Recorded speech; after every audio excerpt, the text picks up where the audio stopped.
What makes you real? What gives you a soul? I don't know either, but we are gonna talk about it because I just saw this really amazing movie called The Creator. Let's go. Also guys, if you like what you see, please hit the subscribe button, hit the like button, and if you're really cool, you'll share it. So our brand new Gareth Edwards movie, The Creator, starts with a bit of a backstory. The idea is kind of a Terminator Fallout situation where we slowly have created AI and robots to help us with our daily lives. Also, in this situation, have had the caveat of not really making them better than us. They're not stronger, faster, or anything like that. It's not like iRobot where he can just like smash the wall. They can still get shot and killed. It still affects them the same way it would affect us, though there is no blood. Eventually, it gets to the point where we rely on these robots for just about everything. And we start to incorporate them into every single aspect of our life. One day, a nuclear bomb goes off in Los Angeles, and it turns out that the AI were striking back at their human overlords. The next logical step, I guess, we as a culture decide that we don't need AI anymore. So Western culture goes against the new Asia culture, which is, China, Japan, and all of the different Asian countries, but it seems like in the future they're united. So the Eastern nations are continuing to build even better AI, and the Western nations are completely AI phobic. They've even created a mini Death Star Thanos ship to go and scan and look for all of the AI around the world, and this thing does not worry about sovereign nations and things like that. It just handles business. Now we're gonna start meeting some characters. We meet Joshua, played by John David Washington, Maya, played by Gemma Chan. They are expecting a child, and you also see that Joshua is missing an arm and a leg. You later find out that that was because of the nuclear explosion in Los Angeles. Suddenly, and we start seeing the scanning thing from our Death Star, and then the troopers are coming up on the beach. The simulants find them. John David Washington's character Joshua says, okay, we have to evacuate, go grab all of your things, and he says he's gonna kill this guy. He goes, I'm undercover, what are you doing here? You're messing everything up, you gotta get out of here, you gotta get out of here. And that's whenever Maya, Gemma Chan's character, finds out that he's undercover, and she runs away from him to get on a boat, and he can't get there in time. The Death Star shoots a missile and kills everyone on the boat. Flash forward 5 years, John David Washington is at a government recovery facility, and they're trying to reverse the amnesia that was caused by the blast when they killed his wife. The only thing that he can really remember is the night that everything went wrong. While he's there, he gets a visit from two high-ranking officials in the government, and they say, look, Maya might still be alive, and help us find her. Oh, and they say, unless you help us get there and recover this weapon that they're developing. So of course he says yes to try to see if his wife is still alive. The government official that is setting all of this up, she lost 2 sons, and that the robots actually can be evil. We didn't make them like R2-D2, we made them in our image. They have flaws, and they make mistakes, and they have urges and things like that. So with that being said, some horrible things happens to her sons at the hands of some of the robots, and she has a vendetta. So they're inside, they get to this giant door, they get it open, and whenever Joshua gets inside, all he finds is a child watching cartoons, just chilling. A woman comes out of nowhere and shoots Joshua in the shoulder, but where he has a robot arm, so he's okay. It does knock him down and gives the child enough time to escape through a hatch. You can tell that it's the first time that this child has ever seen the outside. And at first she's amazed by the beauty,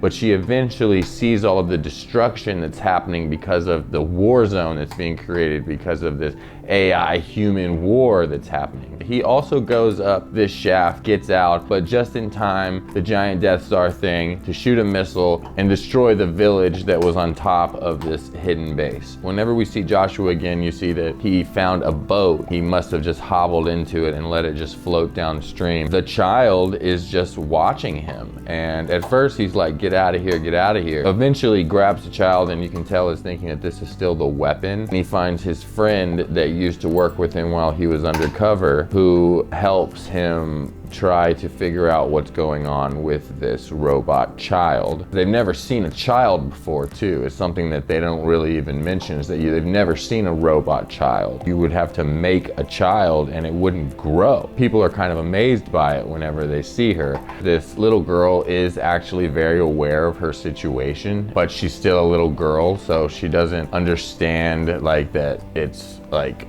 crazy to ask for, like, you know, a world-changing situation, you know, when everyone says, do you need something? And she's really funny, like wise beyond her years, but still innocent at the same time. It's a really cool thing that Gareth got out of these actors is that, you know, he made them say a lot without saying very much. When he finds out that this child knows where his ex-wife Maya is, his real mission is to try to find Maya. He doesn't really care about the extermination of AI or anything like that. He just wants to find Maya. The girl says that he's in Dindade or whatever. He can't pronounce it right, but he doesn't know what that is, and he thinks it's a place. He's like, well, how do we get there? So they kind of go through this little, you know, growing on each other situation before they really start talking. She's still a 5 or 6 year old child that has never been outside before. She doesn't really like know like where to go or anything or how to get anywhere, and he keeps on asking her, and it seems like such a silly question, and you can tell it eventually dawns on him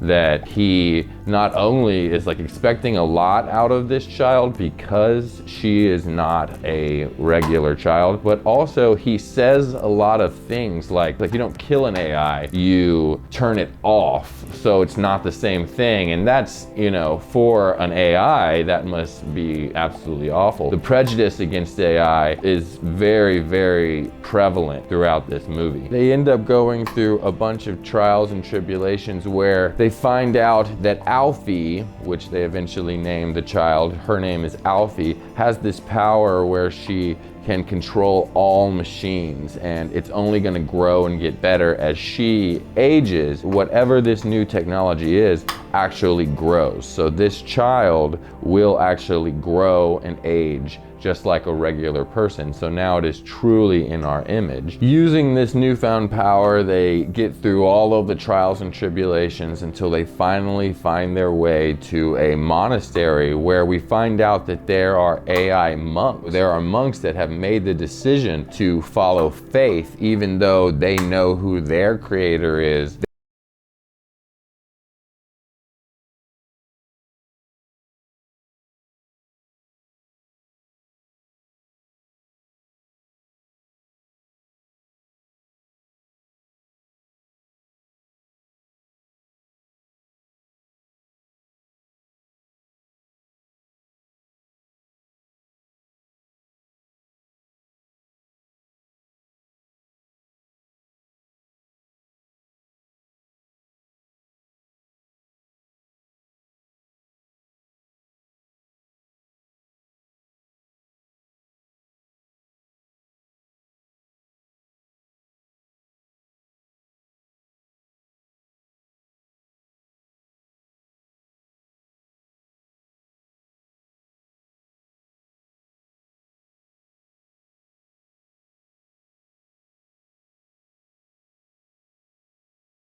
and trying to annihilate AI with extreme Nazi-like prejudice. It's just destroy them, and they don't feel bad about it. Innocent people have been killed over and over and over again, and eventually Joshua decides, now that Maya's gone, that we have to destroy this Death Star thing so that all AI can be safe, at least for now. They have a place to hide and rebuild their numbers. And Alfie's purpose was to be able to use her power to be able to destroy this thing. We find out that Alfie will die if she does it. And I don't know if Joshua really knows this, but Joshua is also a very, very MacGyver-like dude. And he's kind of bossed his way through this entire thing. Anything he needs to be to get through this, a major survivor is the real word. So Joshua takes her up to the Death Star, that's what we're calling it. And instead of her using her power to just destroy it, which would kill her too, what she does is she stops the missiles, and he puts a bomb on the missile, and then they have 10 minutes to get out. And in this 10 minutes, machines are used against them more than humans. They have to fight against a big Doc Ock monster hanging from the ceiling. When it's all said and done, the door to the escape pod that they were trying to get into is damaged. So they try to get it open, but Joshua decides that the only way to save Alfie is to let Alfie go, but not before telling her that he loves her, because truthfully, we never got into it, but he's the father. Alfie was made using the blueprint of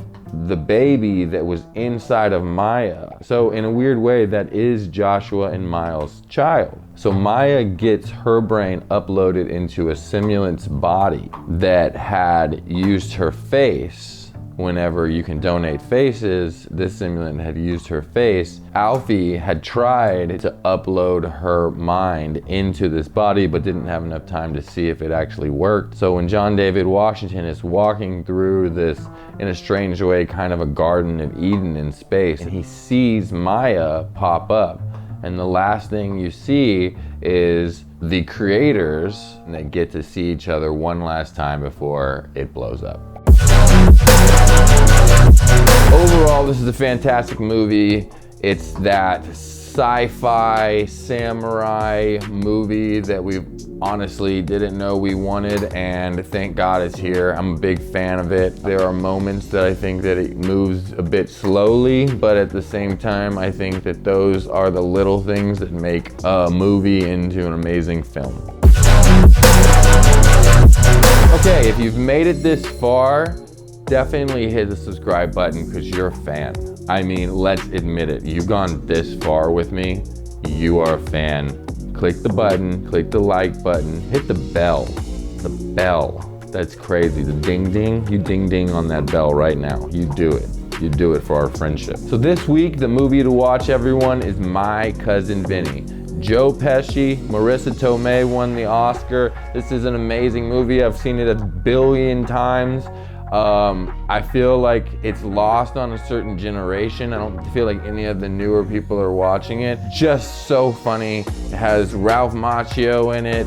I mean, just go check it out. And I hope to see you next time, guys. All right, bye.